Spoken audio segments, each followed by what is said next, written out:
सदाशिवसमारम्भां शङ्कराचार्यमध्यमाम् अस्मदाचार्यपर्यन्तां वन्दे गुरुपरम्पराम्। श्रुतिस्मृतिपुराणानाम् आलयं करुणालयं नमामि भगवत्पादं शङ्करं लोकशङ्करं। शङ्करं शङ्कराचार्यं केशवं बादरायणं सूत्रभाष्यकृतौ वन्दे भगवन्तौ पुनः पुनः। समस्तजनकल्याणे निरतं करुणामयं नमामि चिन्मयं देवं सद्गुरुं ब्रह्मविद्वरम्।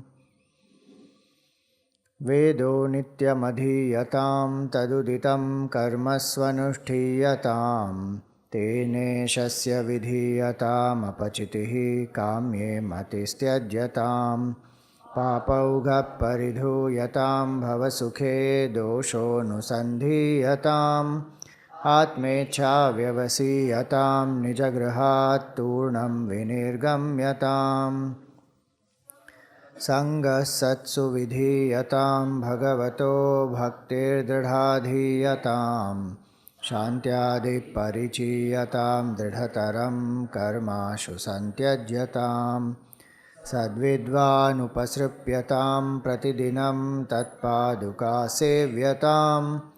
ब्रह्मैकाक्षरमर्थ्यतां श्रुतिशिरो वाक्यं समाकर्ण्यताम् वाक्यार्थश्च विचार्यतां श्रुतिशिरः पक्षः समाश्रीयतां दुस्तर्कात् सुविरम्यतां श्रुतिमतस्तर्कोऽनुसन्धीयताम् गर्वपरित्यज्यतां देहेऽहं मतिरुज्यतां बुधजनैर्वादपरित्यज्यताम् क्षुद्व्याधिश्च चिकित्स्यतां प्रतिदिनं भिक्षौषधं भुज्यतां स्वाद्वन्नं न तु याच्यतां विधिवशात् प्राप्तेन सन्तुष्यतां शीतोष्णादिविषह्यतां न तु वृथा वाक्यं समुच्चार्यताम् औदासीन्यमभीप्स्यतां जनकृपा नैष्ठुर्यमुत्सृज्यताम् एकान्ते सुखमास्यतां परतरे चेतः समाधीयतां पूर्णात्मा सुसमीक्ष्यतां जगदिदं तद्बाधितं दृश्यताम् नाप्युत्तरैश्लिष्यतां प्रारब्धं त्विह भुज्यतामथ परब्रह्मात्मना स्थीयताम्। हरिओम नमस्कार। वेदों का नित्य अध्ययन करना चाहिए, उसमें जो उदित कर्म है उसके अनुसार वर्तन होना चाहिए। सुअनुष्ठीयताम, और जो भी विहित कर्म है उनको क्या करना चाहिए? भगवान को अर्पण करना चाहिए। विहित कर्म का त्याग नहीं करना है, निषिद्ध का त्याग करना है। तो जो विहित कर्म है उनको भगवान को समर्पित करना है। तो कर्म क्या बन जाएगा? कर्मयोग। कर्मयोग बहुत ही न केवल व्यक्ति के आध्यात्मिक प्रगति के लिए आवश्यक है, लेकिन परिवार, समाज, संस्कृति, देश, सबके लिए कर्मयोग की भावना बहुत आवश्यक है। सबकी प्रगति के लिए, उन्नति के लिए। क्यों? क्योंकि कर्मयोग में ईश्वर तो सबसे उच्च और महान जो लक्ष्य है उनकी तरफ हम समर्पित होते हैं, लेकिन अगर कोई व्यक्ति परिवार के लिए कर्म करता है समर्पित होकर, वो भी कर्मयोग कहलाता है। संस्कृति के लिए, देश के लिए, किसी भी अपने प्रोफेशन के लिए, कोई स्पेसिफिक सोशल कॉज के लिए। तो कर्मयोग का सिद्धांत क्या है? ईश्वरार्पितम न इच्छया कृतम।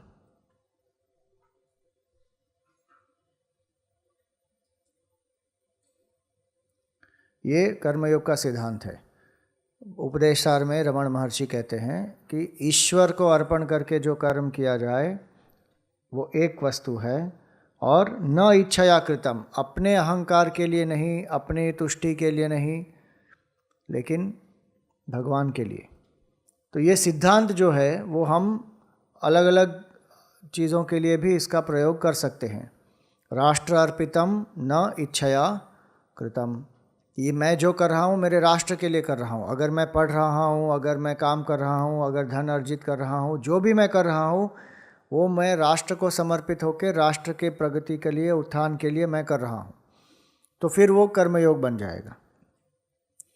जहाँ पर अपना अहम हम त्याग कर किसी श्रेष्ठ ऑल्टर पे हम अपने आप को शरणागत करते हैं, उसके लिए हम अपना समर्पण करते हैं, तो उसको कर्मयोग कहते हैं। और इसीलिए ये कर्मयोग की भावना अगर व्यक्ति में आ जाए तो कल्याणकार ही होता है। वो केवल ईश्वर को ही अर्पण करना है ऐसा आवश्यक नहीं है। ईश्वर को तो अर्पण करना ही है, लेकिन अगर किसी की श्रद्धा उतनी नहीं है ईश्वर में अभी, तो राष्ट्र को भी समर्पित हो सकता है, देश को भी समर्पित हो सकता है, परिवार के लिए समर्पित हो सकता है। So we need an altar to let go of this small I. एक शरणागति के लिए, अहंकार के त्याग के लिए एक हमारे पास होना चाहिए ऐसा एक आलंबन जहाँ पर हम अपने आप को समर्पित कर सकें। सो तेनेशस्य विधीयताम अपचिति ही काम्ये मतिस्त्यज्यताम। तो इसमें भी ये जो सूत्र है वही शंकराचार्य जी ने यहाँ पर भी जो लिखा हुआ है कि एक तो है ईश्वर को अर्पण और काम्य कर्म में मति छोड़नी चाहिए, वही हुआ न इच्छया कृतम। तो किस तरह हम ये जज करेंगे कि कर्मयोग में मेरी प्रगति हो रही है या नहीं हो रही है? जो हमारी सेल्फ इम्पोर्टेंस है, वो जिसकी आवश्यकता होती है हमें, वो कम हो जाती है। Need of self importance reduces. मेरी लोग प्रशंसा करें, मेरा सम्मान किया जाए, मैंने ये किया, मैंने वो किया, ये जो अहम भाव है ये कम हो जाता है। ये पहली साइन है कि कर्मयोग में व्यक्ति की प्रगति हो रही है। दूसरी साइन है कि जो सेवा है उसी में आनंद प्राप्त होता है।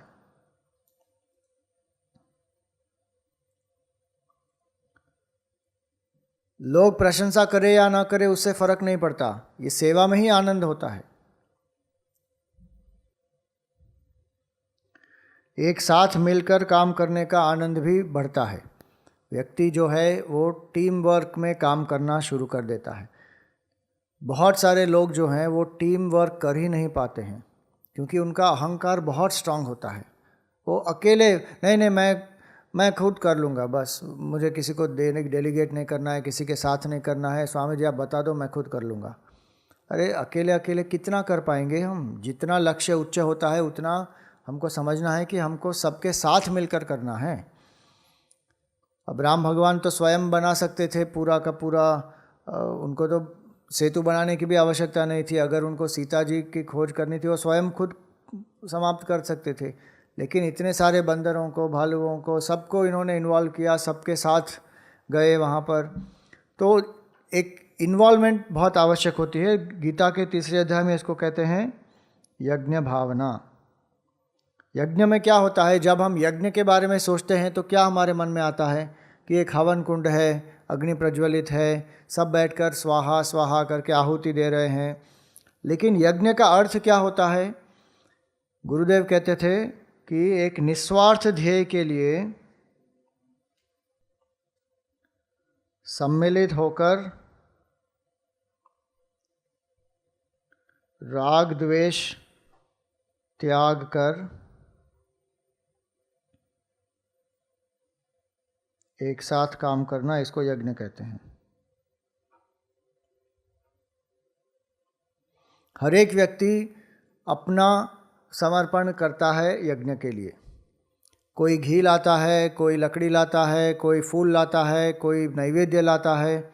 सब एक साथ आ जाते हैं, अपना अपना समर्पण करते हैं, एक उच्च ध्येय के लिए एकजुट होकर काम करते हैं।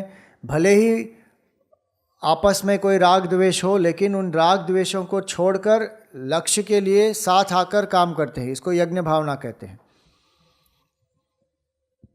क्योंकि वो ध्येय जो है वो मुख्य है, वो आवश्यक है। और जब उसका कर्म फल प्राप्त होता है, उसका परिणाम आता है, तो क्या होता है, सबको उसका लाभ होता है।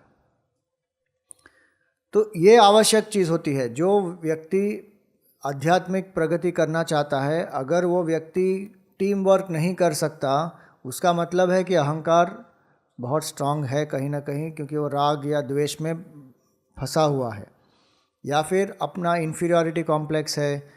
तो प्रेज चाहिए, अप्रिसिएशन चाहिए, वैलिडेशन चाहिए, अप्रूवल चाहिए। और इसलिए team work is a very important aspect, कि मिलकर काम करने का आनंद होता है सबके साथ। भले कुछ अनबन हो, फिर भी एक टीम वर्क के माध्यम से व्यक्ति अपने आप को समर्पित कर सकता है। तो ये 3 चीज़ें बहुत आवश्यक है। तो ये यज्ञ भावना है। सो तेने शस्य विधीयताम अपचिति ही काम्ये मतिस्त्यज्यताम। फिर हमने देखा था पापौघ परिधूयताम, निषिद्ध कर्म अगर किया हो तो प्रायश्चित करके जो पाप वृत्ति है उसका नाश करना चाहिए। प्रायश्चित का प्रयोजन यही होता है। पाप जब निषिद्ध कर्म किया जाता है तो पाप कर्म फल जो उत्पन्न होता है उसको झेलने में भी ये सहायक होता है, और पाप करने की जो वृत्ति बनती है कि या वासना जो बनती है उसको भी काटने के लिए प्रायश्चित की आवश्यकता होती है। तो उसके लिए हमने 5 स्टेप्स देखे थे। तेने शस्य विधीयताम अपचिति काम्ये मतिस्त्यज्यताम पापौघ परिधूयताम।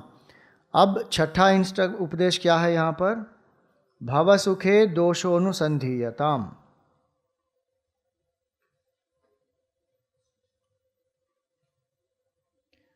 भवसुख के दोषों का अनुसंधान करना चाहिए। भवसुख का अर्थ क्या होता है, संसार का जो सुख है, बाह्य सुख है, जो क्षणिक होता है। तो भव सुख के दोष क्या होते हैं। भव का अर्थ होता है बनना, जो हमें कंटिन्यूसली कुछ बनने की जिज्ञासा होती है, कुछ खाने की, पीने की, ये कर लूँ वो कर लूँ। तो ये जो सुख प्राप्त होता है क्षणिक विषयों से, क्षणिक आनंद ही प्राप्त होता है उसमें, उसके क्या क्या दोष होते हैं। भगवान यहाँ पर कह रहे हैं कि भव सुखे दोषोनुसंधीयता। जनरली सुख के दोष कोई ढूंढता नहीं है। सुख की तो क्या करते हैं हम, कामना करते हैं, कल्पना करते हैं, फैंटेसी होती है, विजुअलाइजेशन करते हैं। 10 दिन का ये कैंप समाप्त हो जाए, पहले जाके डोमिनोज का पिज्ज़ा खाऊंगा मैं। ये सात्विक भोजन कर करके परेशान हो गए हम। इमेजिन करते हैं आइसक्रीम खाएंगे, ये करेंगे, वो करेंगे, मिर्ज़ापुर देखेंगे। पहले सीरीज़ देखी थी मैंने, वो कोविड के टाइम कुछ आई थी ना। Thank you. मुझे अभी कोई समय नहीं है, भगवत चिंतन में बहुत समय लगा दिया हमने। और उस समय कुछ देख लिया था, कुछ आया था, लेकिन कोई रुचि नहीं रही उसमें। क्या कुछ तो बना रहे थे वो लोग प्लॉट। हाँ, वो लैंग्वेज भी इतनी बहुत सारे। अब जिसको जिसमें वो रुचि है वो तो उनको तो बहुत ही अच्छा लग रहा था, वो उसको बहुत कुछ एकदम उसको बढ़ा चढ़ा दिया।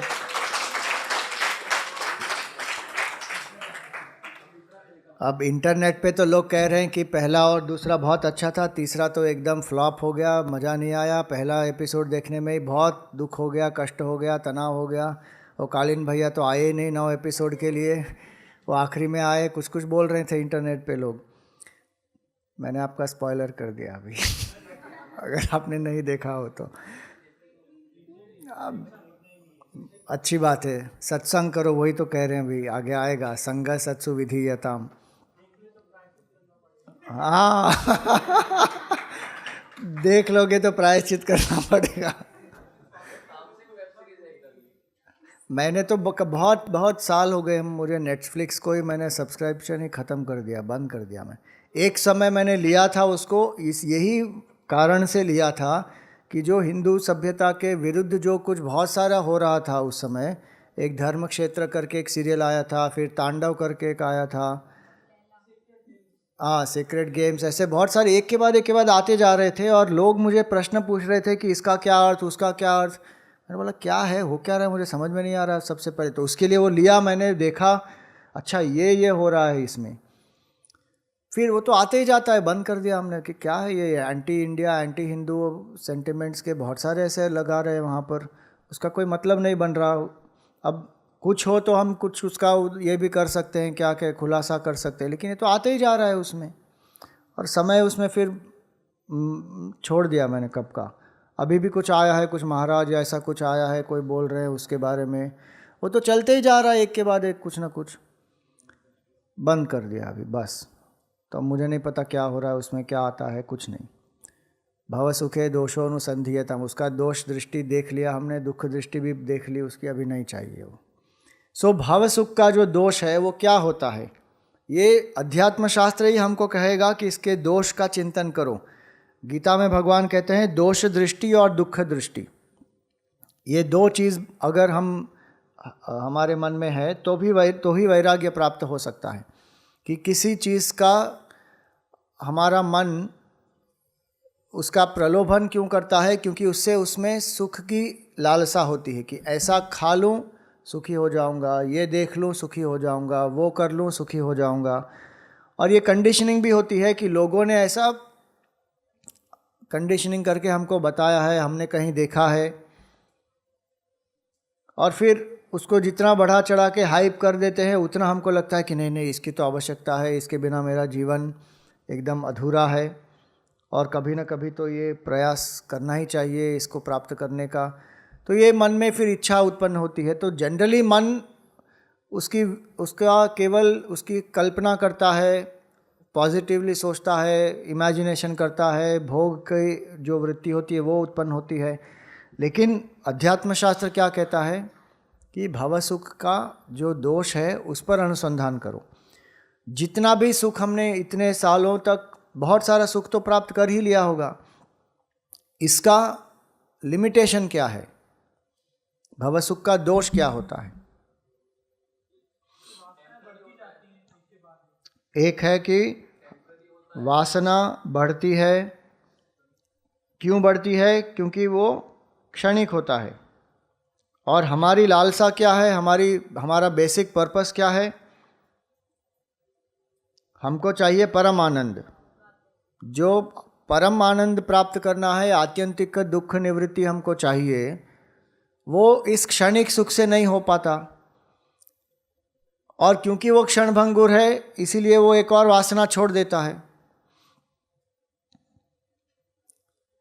तला हुआ खाना होता है ना, जब हम खाते हैं चिप्स, एक के बाद एक के बाद एक, तो और खाने की इच्छा होती ही रहती है।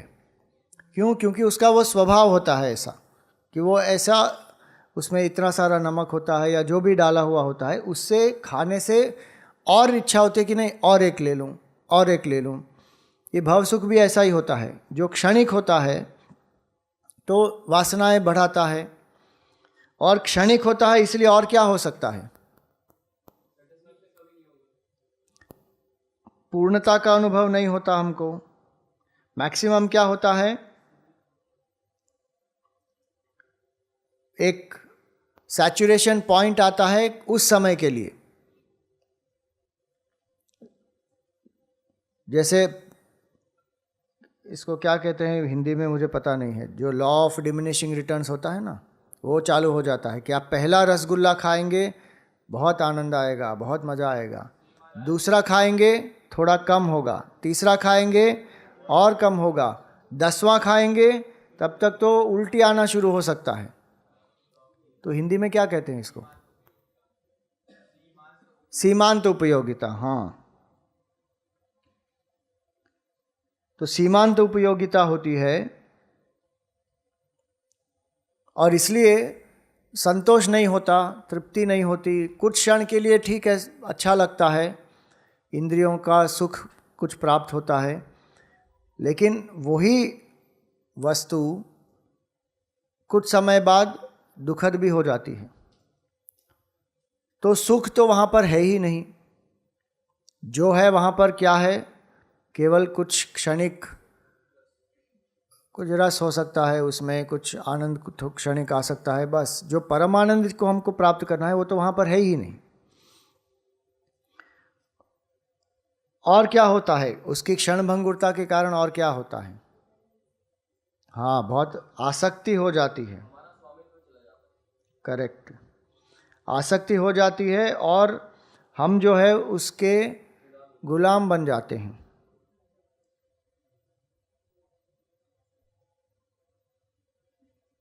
एक बहुत सुंदर वाक्य मैंने कहीं पे सुना कि जो विषयों का सुख है वो तो क्षणिक है, लेकिन जो बंधन वो उत्पन्न करता है वो सनातन है। The pleasure is temporary but the bondage it creates is permanent. और इसलिए उसमें स्वामित्व चला जाता है, बंधन बढ़ जाता है, आसक्ति बढ़ जाती है, और ये जो क्षणिकता है उसके कारण असुरक्षितता भी होती है कि कब ये ख़त्म हो जाएगा, और हमको वो ख़त्म नहीं होने देना है, तो चिंता हो जाती है, तनाव हो जाता है, ये सब होता है।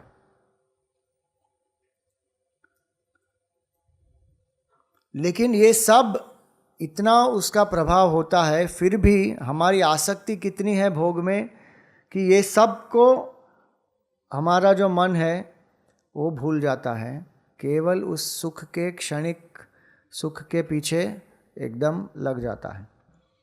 एक कहानी आती है महाभारत में कि एक व्यक्ति जो था वो भाग रहा था, क्योंकि उसके पीछे शेर है और वो अपनी जान बचाकर भाग रहा था, और जितना तेज़ भाग सकता था वो भाग रहा था अपने जान प्राण बचाने के लिए, और पीछे देख देख कर भाग रहा था। तो उसने देखा नहीं कि आगे एक कुआं है, और वो उस कुएं में गिर गया। अब जैसे वो कुएं में गिर रहा था, कुएं की जो दीवार है वहाँ से एक छोटा सा एक पौधा निकला हुआ था, और गिरते गिरते उसने उसको पकड़ लिया और वो वहाँ पर झूल रहा है। अब ऊपर कौन है? शेर। नीचे उसने देखा तो कुएं में बहुत सारे अजगर हैं और ये लटक रहा है बीच में। कभी भी वो जो पौधा है वो तो टूट जाएगा और वो गिरेगा नीचे।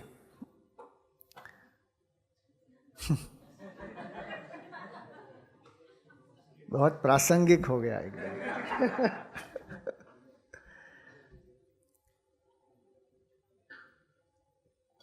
उस समय वहाँ पर एक मधुमक्खी का छत्ता, कहते हैं ना उसको, मधुमक्खी का छत्ता था वहाँ पर, और वहाँ से एक बूंद शहद का गिर रहा था। और ये लड़का क्या कर रहा है उस समय? वो शहद का स्वाद करने के लिए जीभ बाहर लगाई उसने। अब इतनी भोग की लालसा होती है व्यक्ति के मन में कि मृत्यु निश्चित है। ऊपर शेर है, नीचे अजगर है, और ये जो पौधा है इसका संकेत क्या हुआ? ये जो पौधा है ना वो हमारे प्राण है, कभी भी प्राण पखेरु हो जाएंगे। ऐसा तो नहीं है कि वृद्ध होकर ही मरने वाले हैं। युधिष्ठिर महाभारत में कहते हैं यक्ष को कि सबसे बड़ा आश्चर्य क्या है। यक्ष जब ये प्रश्न पूछते हैं युधिष्ठिर को, तो यक्ष कहते हैं, युधिष्ठिर वहाँ पर कहते हैं, अहनि अहनि भूतानि प्रविशन्ति यमालयम शेषा स्थावरम इच्छन्ति किमाश्चर्यम अतः परम। कि हर रोज़ लोग जो हैं वो मृत्यु के मुख में जा रहे हैं, लोग मर रहे हैं, लेकिन जो यहाँ पर जीवित है वो ये सोच रहे हैं कि मैं तो नहीं मरने वाला। We live as though we are not going to die and we die as though we have never lived. तो ये विडंबना है लाइफ की। तो भोग की आसक्ति इतनी प्रशस्त है ना मन में, इसलिए उसको तोड़ने के लिए क्या करना पड़ेगा? भव सुखे दोषोनु संधीयताम भज गोविंदम भज गोविंदम भज गोविंदम गोविंदम भज मूढ़मते। तो ये भज गोविंदम जो है, जो शंकराचार्य जी ने लिखी है, या वैराग्य शतक जो है, जो भर्तृहरि राजा ने लिखी है, ऐसे अनेक जो ग्रंथ हैं, उनका अगर अभ्यास करें, उन पर मनन करें, तो भाव सुख में जो हमारी आसक्ति है वो नष्ट हो जाएगी। और जितनी भाव सुख की आसक्ति नष्ट होगी उतना ही मन स्थिर होगा, अंतर्मुख हो पाएगा। नहीं तो आप ध्यान के लिए बैठेंगे, मन क्या करेगा? विषयों का ही ध्यान करेगा, आत्मचिंतन नहीं हो पाएगा, विषय ध्यान होगा। और इसलिए ये शंकराचार्य जी ने उपदेश दिया, भव सुखे दोषो अनुसंधीयताम। अनुसंधीयताम मतलब बार बार करना चाहिए अनुसंधान। भव सुखे दोषो अनुसंधीयताम। फिर कहते हैं आत्मेच्छा व्यवसीयताम। भवसुख का एक और जो लिमिटेशन है वो क्या है कि वो हमारी शक्तियों का ह्रास करता है।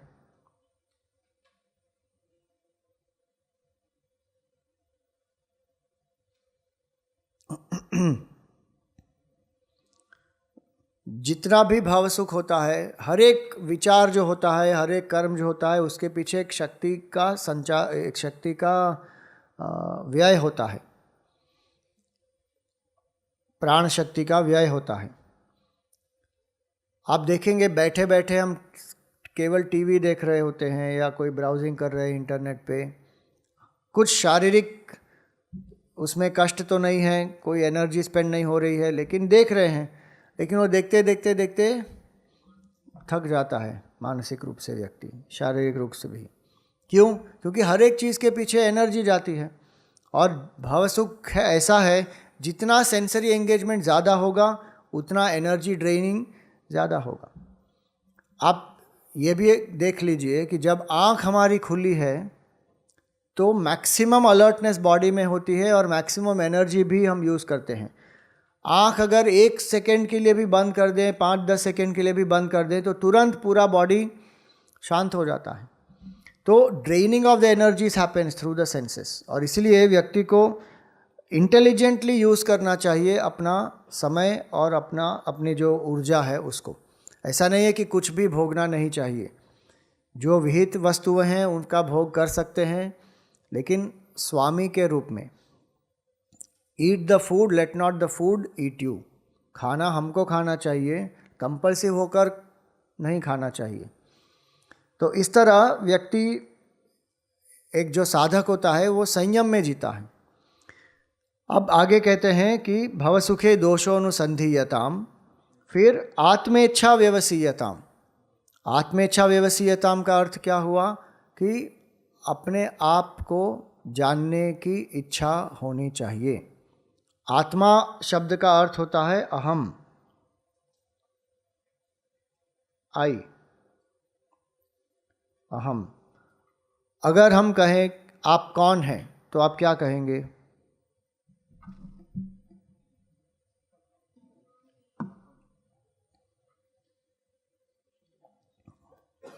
आपका परिचय दीजिए तो आप क्या कहेंगे? नाम, रूप, पद, ये सब हमारे पास है कि ये हम हैं? जो हमारे साथ है, हमारे पास है, क्या वो हम है? सीधी बात है, दृग्दृश्य विवेक होता है। जो दृष्टा है वो दृश्य से अलग होता है। जो हमारे साथ है, जो हमारे पास है, वो मैं नहीं हूँ। इसी तरह शरीर हमारे पास है, हमारे साथ है कि मैं शरीर हूँ? हमारे पास शरीर है ताकि उससे हम बाह्य जगत का अनुभव कर सकें। तो ये शरीर क्या है? करण है मेरे पास। मन क्या है? करण है, जिससे भावनाएं हम अनुभव कर सकते हैं। बुद्धि क्या है? एक करण है जिससे हम विचार कर सकते हैं। लेकिन इससे तादात्म्य होकर मैं क्या सोचता हूँ कि मैं ही दृष्टा हूँ, भावक हूँ और विचारक हूँ। क्या मैं ये हूँ? ये जीव है। और ये जीव कौन है? ये परम आत्म तत्व जो है, जब बुद्धि में प्रकाशित होता है तब जीव भाव का उदय होता है। तो ये अहम, सत्य अहम जो है वो ये है, सच्चा अहम ये है। और ये जो है उसका केवल प्रतिबिंब है। जीव केवल ये प्रतिबिंब है। जीव का जो भाव है वो सत्य नहीं है, वो मिथ्या है। लेकिन आज मैं केवल इसके बारे में जानता हूँ कि मैं ये अमुक अमुक जीव हूँ। तो आत्मेच्छा व्यवसीयताम का अर्थ क्या हुआ कि मैं कौन हूँ ये जानने की एक तीव्र इच्छा होती है कि मैं कौन हूँ। पहले 6 उपदेश जो दिए हैं ना शंकराचार्य जी ने, अगर ये 6 नहीं हुए तो ये आत्मेच्छा नहीं होगी। मुझे अपने आप को, स्वयं को जानने की इच्छा ही नहीं होगी। क्यों? मैं तो जानता हूँ अपने आप को। जीवन का लक्ष्य क्या है? खाओ पियो मौज करो, ये पद प्राप्त करो, ये प्रतिष्ठा प्राप्त करो, बस। तो उसी में मन लगा रहेगा। लेकिन जिसने ये 6 उपदेश का पालन किया, उसका मन जब शुद्ध होना शुरू हो जाता है, तब उसके मन में ये इच्छा जागती है कि मुझे अपने आप को जानना है। आत्मेच्छा व्यवसीयताम। इसीलिए सबसे फंडामेंटल क्वेश्चन क्या होता है? Who am I. Most fundamental question होता है। आप विज्ञान में भी देखेंगे, जितना फंडामेंटल प्रश्न पूछा जाता है उतनी गहरी एक खोज होती है। क्योंकि बहुत सारे फंडामेंटल्स को हम टेकन फॉर ग्रांटेड कर लेते हैं। जो जितना फंडामेंटल क्वेश्चन पूछेगा उतना ज़्यादा वो डीपर जा सकता है। एक पार्टिकल जो है वो वेव है या उसको क्या कहते हैं? वो तो वेव का पैटर्न होता है। वो नहीं, there is one different point, I am not getting the terminology. वही पार्टिकल एक बार वेव में हो जाता है और उसका वो परिवर्तित होता है। जो photon is the type of a particle. Photon जो है ना, वो वेव के रूप में या पार्टिकल के रूप में दिखता है।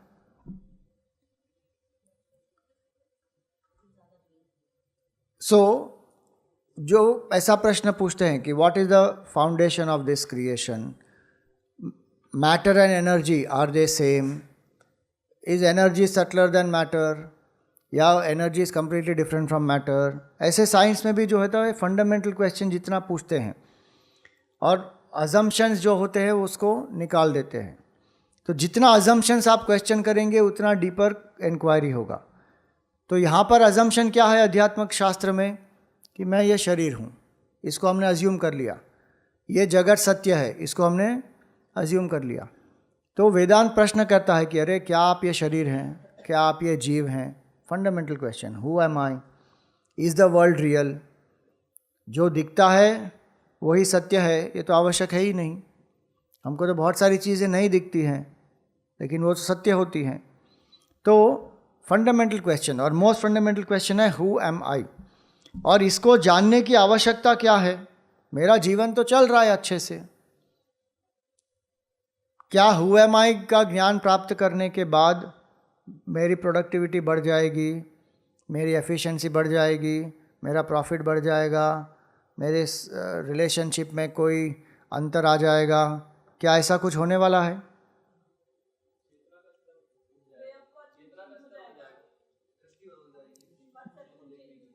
दृष्टि बदल जाएगी।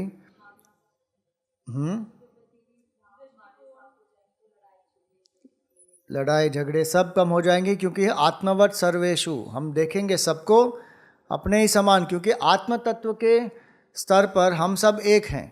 शरीर मन बुद्धि हमारे अलग अलग हो सकती हैं, लेकिन आत्म तत्व सबका एक ही है। मदात्मा सर्वभूतात्मा। तो ये आत्म तत्व को जो जान लेता है, अपने आप को सही रूप में पहचान लेता है, तो उसको क्या अनुभव होता है कि जो मैं अब तक बाहर खोज रहा था वो मेरा ही स्वरूप है।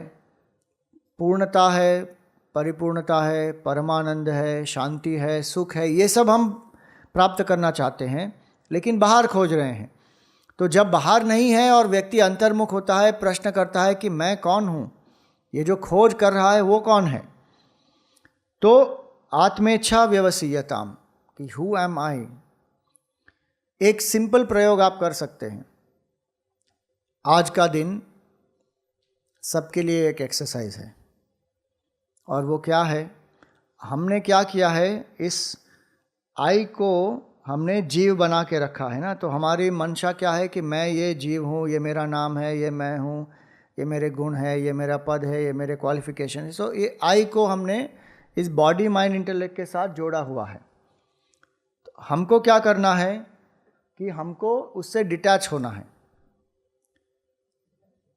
तो डिटैच कैसे होंगे? आई इन इंग्लिश हम क्या कहते हैं? आई जो क्या है वो फर्स्ट पर्सन है ना। अब हमको इसे थर्ड पर्सन बना देना है।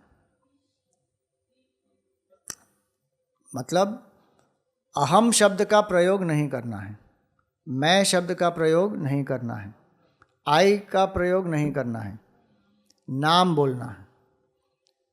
तो अगर इनका नाम है क्रिएटिव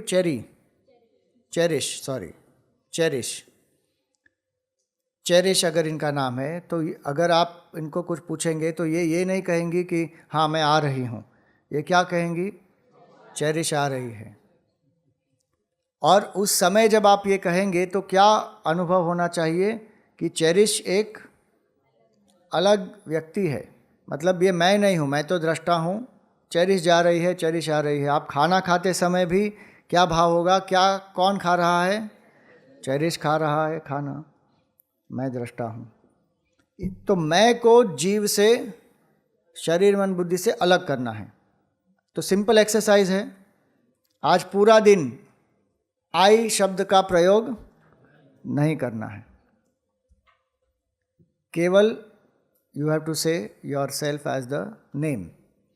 पापा रामदास जो है ना, वो ये साधना करते थे और ये उनका स्वभाव ही बन गया था। वो पापा रामदास कभी अहम का प्रयोग ही नहीं करते थे। राम आएंगे, राम जाएंगे, राम खाएंगे, राम बैठेंगे, वैसे ही। तो उन्होंने उसको एक थर्ड पार्टी बना दिया, थर्ड पर्सन बना दिया कि ये तो शरीर मन बुद्धि का धर्म है, ये शरीर मन बुद्धि कर रहा है और शरीर का नाम है पापा रामदास, मैं नहीं हूँ। तो ये भावना आवश्यक है। अगर ये क्लैरिटी नहीं है, भावना नहीं है, तो फिर ये मजाक बन जाएगा। ये मजाक के लिए नहीं कर रहे हैं, किसके लिए कर रहे हैं? साधना के लिए, कि ये हम जो तादात्म्य हमने किया है उसको हम अलग कर दें। तो आप देखिए आज कैसे अनुभव होता है, फिर देखेंगे क्या होता है आगे। सो आत्मेच्छा व्यवसीयताम, कि क्या हमको जानना है, वो मेरा स्वरूप हमको जानना है। और अभी मैं क्यों नहीं जान पा रहा हूँ? क्योंकि शरीर मन बुद्धि से हम तादात्म्य हो गया है। तो आत्मेच्छा व्यवसीयता। रमण महर्षि जो है ना, उन्होंने बहुत सुंदर 4 शब्द में पूरा का पूरा वेदांत समझा दिया। वो इस हु एम आई इंक्वायरी के चैंपियन हैं। और वो 4 शब्द क्या हैं? पहला शब्द है कोहम। पूछो अपने आप को, कौन हूँ मैं? अरे स्वामी जी, मैं तो इतना बड़ा खिलाड़ी हूँ। वो तो आपका मन है, आप कौन हैं? सो कोहम जब कहेंगे तो जो भी उत्तर आएगा उसको नेगेट करना है। तो दूसरा शब्द क्या है? ना हम, मैं ये नहीं हूँ। अगर मन कहता है कि मैं दुखी हूँ, ना हम, मैं दुख का दृष्टा हूँ, मैं दुखी नहीं हूँ। कोहम, सॉरी, नेक्स्ट शब्द आएगा एक्चुअली देहम। आंसर में आएगा देहम। कोहम, हु एम आई, फिर नेक्स्ट आएगा देहम। जो भी आंसर आएगा वो होगा I am so and so. वो देह के बारे में होगा, शरीर होगा, स्थूल देह, मन होगा, सूक्ष्म शरीर, बुद्धि होगी इत्यादि। तो शरीर के बारे में ही होगा वो। It will be about the gross body, subtle body, यही होगा। तो उसको नकारना है, ना हम।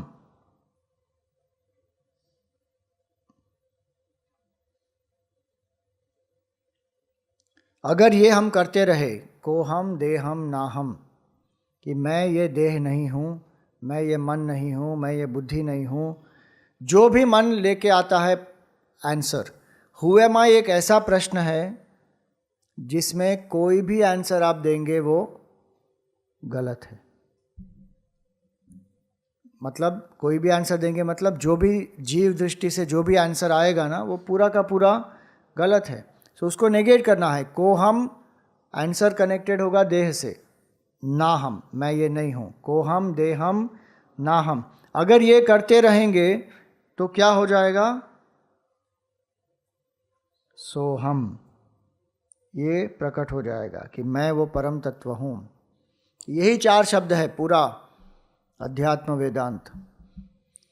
कोहम, देहम, नाहम, सोहम, मैं वो परम तत्व हूँ, मेरा वो स्वरूप है। मैं देह नहीं हूँ, मैं मन नहीं हूँ, मैं बुद्धि नहीं हूँ, मैं चित्त नहीं हूँ, मैं अहंकार नहीं हूँ, मैं पंच तत्व नहीं हूँ, सब आउट।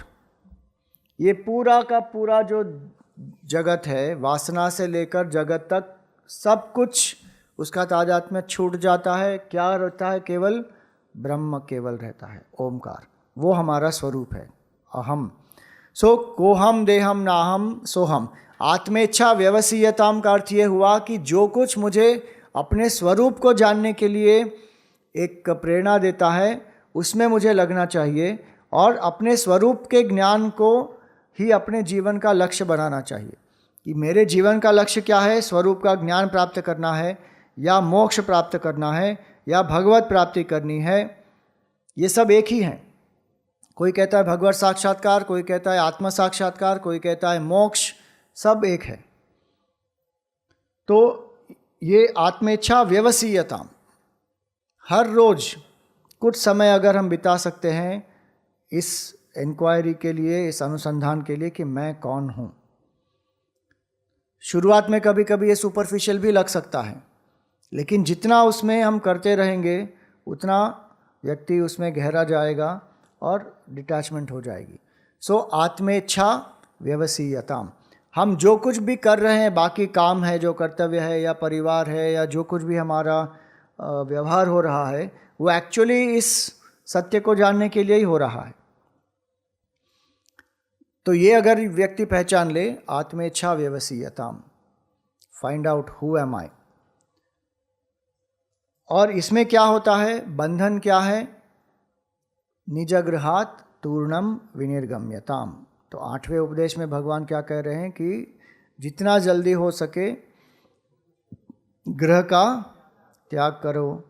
निजगृहात्, अपने घर का, निजगृहात्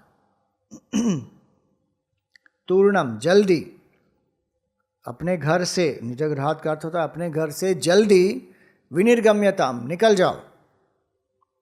स्वामी जी मैं इसी के लिए रुका हुआ था, अब आपने सैंक्शन दे दिया, अब हम यहीं से निकल जाएंगे, घर जाने की कोई आवश्यकता नहीं है। वैसे भी घर में बहुत क्लेश हो रहा है आजकल, छोड़ दिया, आई मौज फकीर की, दिया झोपड़ा फूक, खत्म बात, निकल चले। शुभम को परेशानी हो जाएगी। 47 लोग लेके आए थे, निकलते निकलते कितने बचे? 40। बाकी सब अपने घर चले गए, मतलब बाकी सब घर छोड़ के चले गए, 40 लोग को लेकर वापस जा रहे हैं। 7 क्या हो गए पता नहीं, सन्यासी हो गए, साधु हो गए, महात्मा बन गए। निजगृहात् तूर्णम विनिर्गम्यताम, इसका अर्थ क्या होता है? घर का अर्थ क्या होता है? घर का सांकेतिक अर्थ क्या होता है? गृह, घर जो होता है सबसे पहले वो कंफर्ट का एक प्रतीक होता है। हाँ, लेकिन बंधन क्यों है?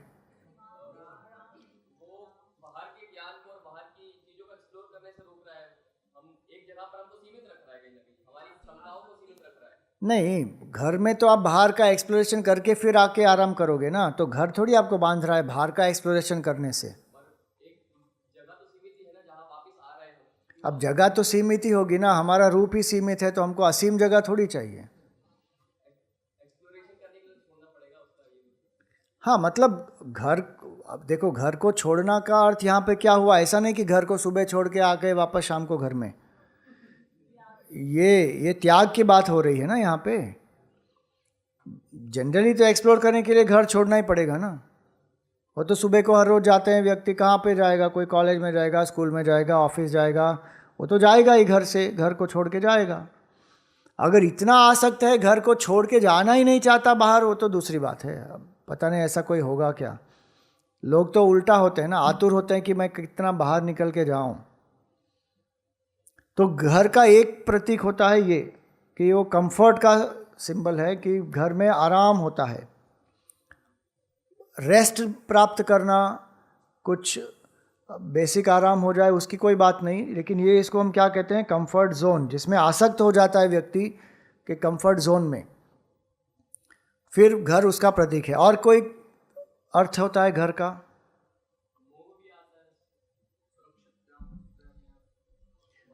बेसिक सुरक्षितता तो होनी चाहिए, उसके लिए ही तो घर होता है, ताकि मौसम से, जानवरों से इत्यादि सुरक्षा प्राप्त हो। तो उसकी तो घर की आवश्यकता ही वो है, तो इसके लिए वो कोई उसका दोष नहीं है। और कोई? घर के कारण काम्य कर्म बढ़ते हैं। मेरा घर मुझे प्राप्त करना है।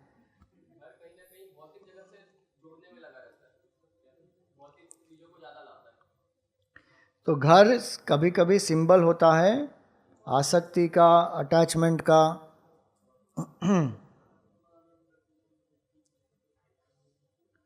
क्यों? क्योंकि ये कर्ता भाव और भोक्ता भाव का एक प्रतीक होता है।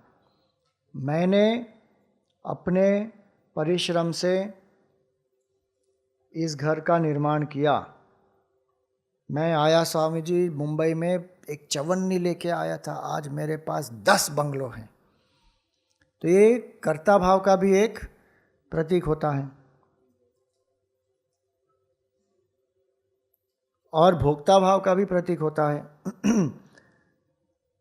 क्योंकि इतना कर्म किया है, फिर भोग के लिए किया है। और लोगों का घर आप देखें क्या क्या बना के रखे हैं घर में। बेसिक वो रहने की चीज़ है एक्चुअली।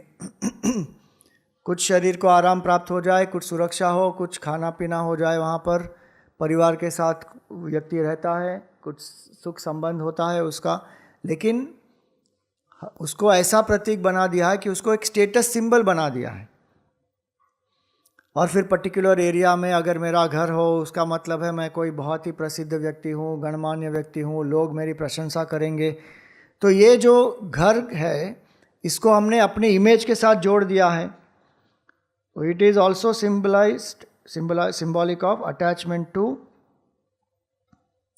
इमेज, ईगो, अहंकार का भी प्रतीक होता है, कर्ता भाव का प्रतीक होता है, भोक्ता भाव का प्रतीक होता है। कंफर्ट जोन तो होता ही है उसमें। तो इसलिए जब शंकराचार्य यहाँ पर कहते हैं कि निजगृहात् तूर्णम विनिर्गम्यताम, तो इसका अर्थ क्या होता है? इन सब का त्याग करना है। घर क्या है एक्चुअली? एक टेम्पररी शेल्टर है ना।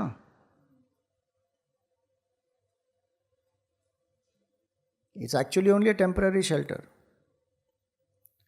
कुछ साल के बाद या तो उसी घर को तोड़ के नया बनाते हैं, या फिर इस घर में से निकल के किसी दूसरे घर में जाते हैं। तो it's only a temporary shelter. अब वो जो टेम्पररी शेल्टर है, उसमें इतनी आसक्ति जब व्यक्ति को हो जाती है, तो किस तरह व्यक्ति का मन अंतर्मुख होगा। तो निजगृहात् तूर्णम विनिर्गम्यताम, घर को हम परिवार से भी जोड़ते हैं, और परिवार का एक प्रयोजन होता है। वो क्या है कि हम जब विवाहित जीवन होता है, परिवार होता है, सो उसका प्रयोजन है एवोल्यूशन, कि हम कैसे प्रगति करें, हमारा एक उत्थान हो। और एवोल्यूशन कैसे? Through giving, loving, serving, sacrificing. जो फैमिली लाइफ है उसका। और एक लास्ट वर्ड बहुत इम्पॉर्टेंट है, और वो है एडजस्टिंग। लेन देन के द्वारा लोगों को ज़्यादा से ज़्यादा हम सेवा करें, थोड़ा एडजस्टमेंट करें, प्रेम से रहें, अपने राग द्वेष का उसको थोड़ा शिथिल करें। तो परिवार का ये प्रयोजन होता है। अब जब व्यक्ति को ये प्रयोजन क्लियर नहीं होता, तो वो घर के परिवार, घर के लोगों के साथ आसक्त हो जाता है। जैसे हमने महाभारत में देखा कल, अलग लोगों की अलग अलग आसक्तियाँ थी। तो पुत्र का मोह हो जाता है, पुत्री का मोह हो जाता है, कोई भी अपने पति पत्नी किसी का भी मोह हो जाता है और व्यक्ति आसक्त हो जाता है। तो ये जो घर है, it is symbol of relational attachments. उससे भी निकलना है कि जो संबंधों में जो आसक्ति है या बंधन है, घर उसका भी प्रतीक होता है। तो इसलिए निजग्रहा तूर्णम विनिर्गम्यताम का अर्थ क्या होता है कि आसक्तियों को त्यागना पड़ेगा। We have to drop attachment. तो घर का ये अर्थ होता है, ड्रॉप अटैचमेंट मेनली। एक अर्थ हो गया। अब अटैचमेंट किसको हो सकती है? भोग को हो सकती है, किसी परिवार के सदस्य के साथ हो सकती है, धन के साथ हो सकती है, पद प्रतिष्ठा के साथ हो सकती है, किसी के साथ भी हो सकती है। घर उसका प्रतीक होता है। और इसके लिए वानप्रस्थ संस्थान जो है, हमारी वानप्रस्थ आश्रम है, उसका एक बड़ा महत्व होता है। क्यों? क्योंकि जो हम जानते हैं ना कि out of sight out of mind. अगर व्यक्ति घर का त्याग कर देता है, एक्चुअली फिजिकली घर को छोड़कर जाता है, तो क्या होता है? क्योंकि बार बार व्यवहार नहीं हो रहा उस व्यक्ति से और उस जगह से, उस जो भी वहाँ पर सुविधाएं हैं, तो मन को एक अवसर प्राप्त होता है मुक्त होने का, अनासक्त होने का। और इसीलिए जो तैयार है, जो व्यक्ति के मन में विवेक उत्पन्न हो गया है, वो एक्चुअली घर का त्याग करके भी अगर जाता है, तभी उसकी प्रगति होती है और इंटेंसली। आप देखिए, वो किसी भी फील्ड में होता है, केवल अध्यात्म में नहीं होता। अगर कोई क्रिकेटर है और उसको कोचिंग करनी है और वो कहीं फॉरेन जाकर उसको किसी फॉरेन कोच से ट्रेनिंग लेनी है, तो वो क्या करेगा? क्या वो घर में बैठा रहेगा, घर को पकड़े रहेगा? नहीं, उसको घर छोड़ना पड़ेगा कि भाई मुझे ये घर छोड़ना है, वहाँ जाकर रहना पड़ेगा और वहाँ पर जो भी ट्रेनिंग है वो सब प्राप्त करनी पड़ेगी। तो जितनी इंटेंसिटी होती है उसके हिसाब से व्यक्ति को वो डिसाइड करना पड़ता है। और अगर आध्यात्मिक इंटेंसिटी इतनी है कि नहीं, मुझे परम तत्व की खोज करनी है और पूरा समय उसमें देना है। घर क्या है? एक घर और परिवार जो है वो एक टाइम कमिटमेंट भी होता है। तो क्या मुझे वो टाइम कमिटमेंट देना है, ये व्यक्ति के प्रायोरिटी के ऊपर आधारित होता है। क्योंकि अगर परिवार है, पत्नी है, पति है या बच्चे हैं, तो फिर समय चाहिए उनको, उनके साथ समय बिताना पड़ेगा, उनके लिए जो करना है वो सब करना पड़ेगा। लेकिन अगर व्यक्ति उसके लिए तैयार नहीं है, तो फिर वो घर गृहस्थी में नहीं घुसना चाहिए। अगर उसमें घुस गए और उसके बाद कहेंगे कि नहीं नहीं मेरे पास तुम्हारे लिए समय ही नहीं है, तो फिर तो अन्याय हो जाएगा। तो इसलिए घर एक टाइम कमिटमेंट का भी एक प्रतीक होता है। और अगर कोई व्यक्ति को ये लगता है कि नहीं, मुझे पूर्ण रूप से अपना समय अपनी आध्यात्मिक प्रगति के लिए लगाना है या देश को समर्पित करने के लिए लगाना है और मेरे पास निजी परिवार के लिए समय नहीं होगा, तो फिर वो व्यक्ति कभी घर का त्याग भी करता है। और इसीलिए साधु संत महात्मा जो होते हैं वो घर का त्याग करते हैं कई बार। क्यों? क्योंकि वो त्याग आसक्ति का भी त्याग है और वो त्याग जो है वो कर्ता भाव भोक्ता भाव का त्याग है। और उनको वो व्यवहार नहीं करना है, अपना समय परम तत्व की खोज में लगाना है। तो इसीलिए एक्सक्लूसिव जो परस्यूट है उसके लिए फिर वो निकल जाते हैं। तो ये घर का प्रतीक है। अब कुछ लोग ये कहते हैं कि स्वामी जी, परम आनंद प्राप्त करने के लिए क्या घर का त्याग करना आवश्यक है? नहीं,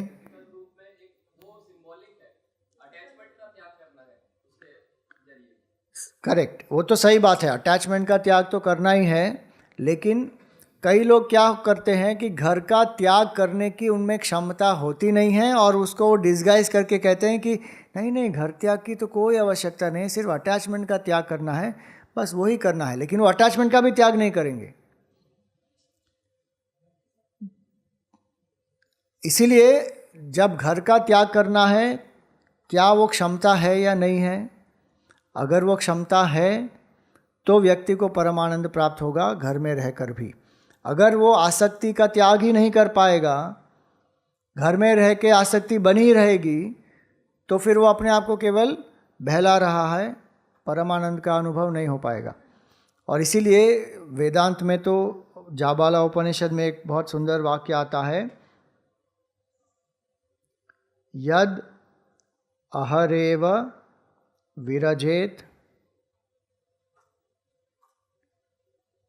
तद अहरेव प्रव्रजेत। जिस सुबह को आपको वैराग्य हो गया, उसी क्षण घर से प्रस्थान कर देना चाहिए। क्यों? क्योंकि मन ऐसा है कि बार बार आसक्त हो जाएगा। इसलिए अगर इंटेंसली किसी वस्तु को प्राप्त करना है और घर का त्याग करना है तो करना है, खत्म बात। दोनों चीज़ें साथ में नहीं हो सकती। आसक्ति भी बनी रहे, परमानंद की भी प्राप्ति हो, ये हो नहीं सकता। क्यों? क्योंकि आसक्ति में मन बहिर्मुख है, परमानंद के लिए मन को अंतर्मुख होना है। ये दो साथ में नहीं जा सकता। और इसलिए ये क्षमता होनी चाहिए टू ड्रॉप। इसी को कहते हैं संन्यास। अस मतलब फेंक देना, संन्यास मतलब अच्छे से फेंक देना।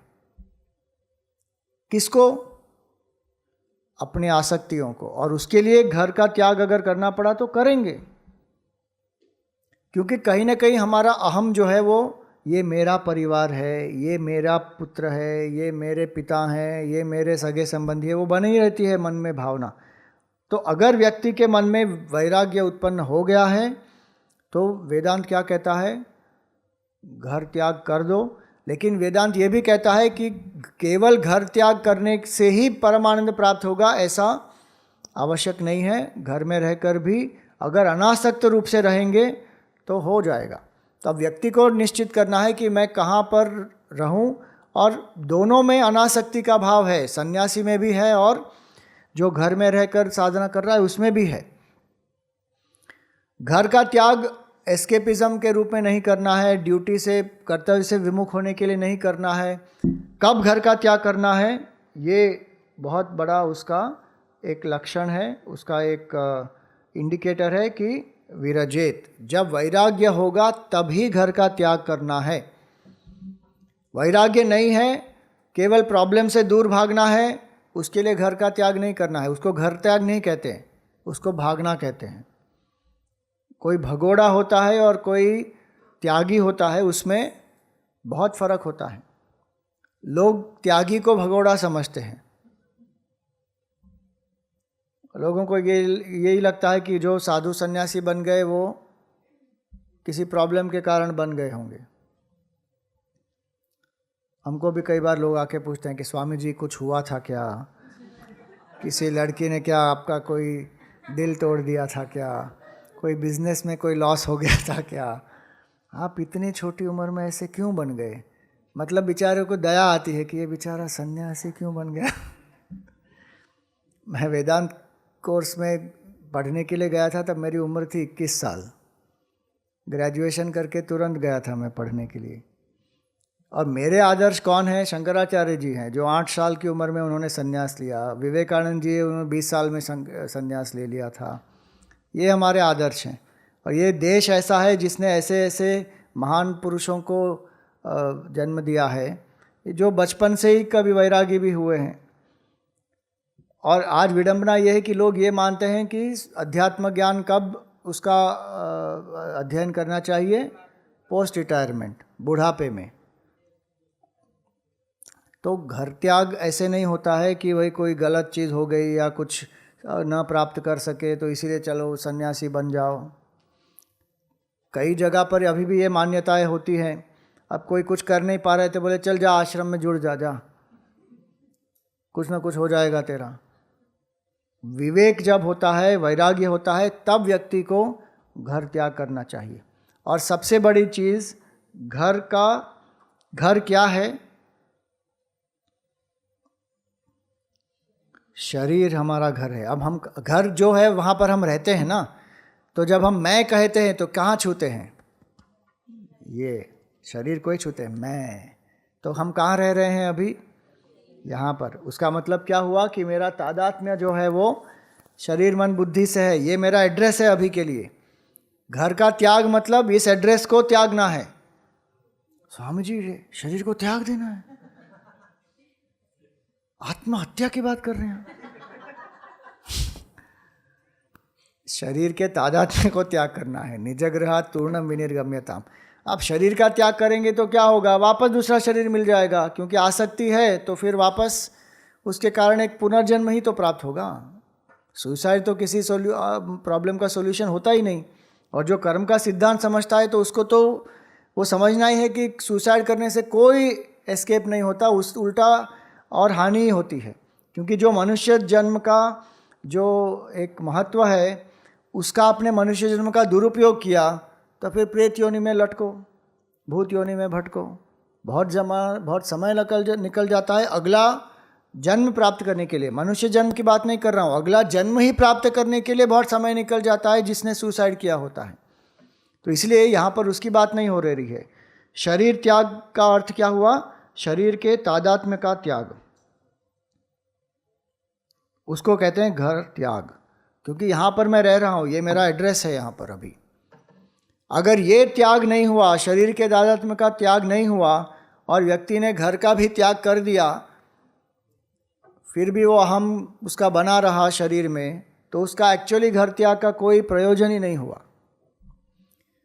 तो आज के लिए यहाँ पर पहला श्लोक हमने समाप्त किया।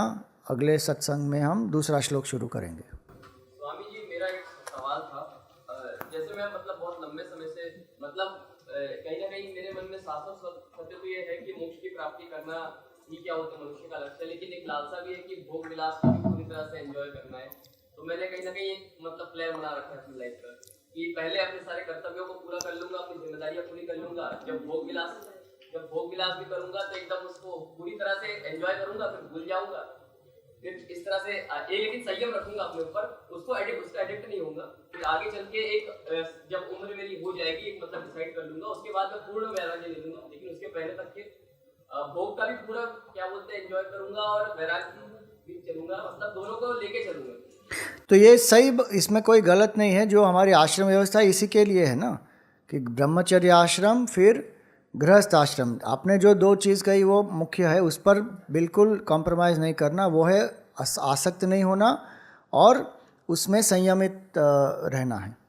तो अगर ये दो आप बनाए रखेंगे और उसको देखते रहेंगे कि मैं जो इन्वेस्ट कर रहा हूँ उसमें क्या रिटर्न आ रहा है, ये तो नश्वर है। अगर ये विवेक बुद्धि आप जागृत रखेंगे, उसके लिए सत्संग, साधना, संयम ये सब चाहिए। और गृहस्थ का प्रयोजन ही ये है कि जो भोग हैं वो सब कर लें, देख लें धार्मिक रूप से। इसलिए गीता में भगवान ने कहा धर्मा विरुद्धो भूतेषु कामोस्मि भरत अर्षभ। धर्म के अविरुद्ध जो भी काम है वो कर सकते हैं उस अवस्था में जब गृहस्थ में है तब। और देखने के बाद अगर लक्ष्य साफ है कि मेरा लक्ष्य यह है कि परमानंद को ही प्राप्त करना है, वो लक्ष्य से कभी च्युत नहीं होना। गृहस्थ में भोग करने के समय भी तभी व्यक्ति उससे बाहर निकल सकता है। तो उस आश्रम व्यवस्था के हिसाब से तो बराबर है कि गृहस्थ है, फिर वानप्रस्थी होगा, फिर आखिरी में जाकर पूर्ण वैराग्य होकर सन्यासी होगा, वो बराबर है। फिर एक मिनट आइडेंटिफिकेशन। तद आत्मता मतलब शरीर मैं हूँ, इस भाव को,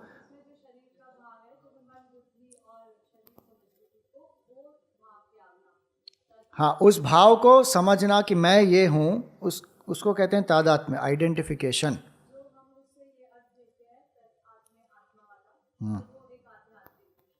नहीं, तद आत्मा वाला मतलब उससे मेरी आत्मीयता हो गई है, शरीर से ही मेरी आत्मीयता हो गई है, इसको कहते हैं शरीर का तादात्म्य।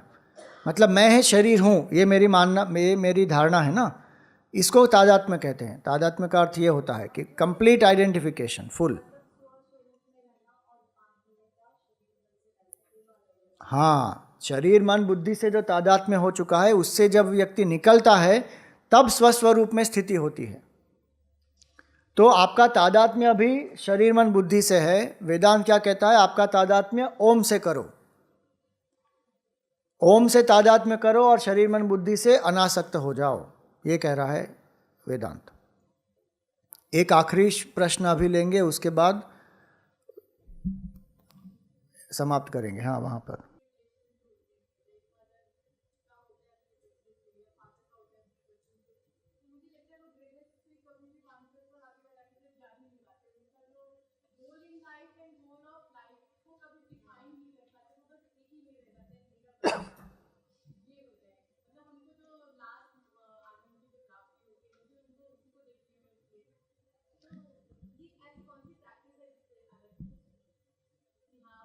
इसीलिए भक्ति होनी चाहिए ना। भक्ति जो है वो उसको हमको अटैचमेंट से निकालेगी बाहर।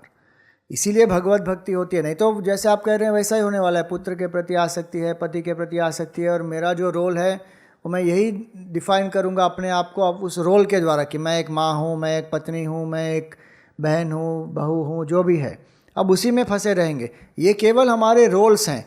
मैं कौन हूँ? मैं इनके परे हूँ। एक मेरी भी एक इंडिविजुअलिटी है एक जीव के नाते, और वो जीव कौन है स्वरूप में? वो है परमानंद। पहुंच सकते हैं। क्यों?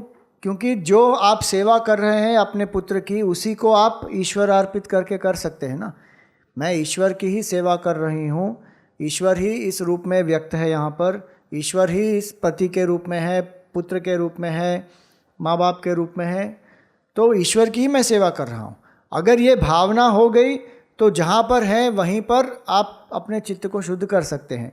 लेकिन अगर ये भावना नहीं हुई तो फिर आसक्ति बढ़ती जाएगी, और आप जो कह रहे हैं वो फिर होगा कि परमानंद की तो प्राप्ति हो ही नहीं पाएगी।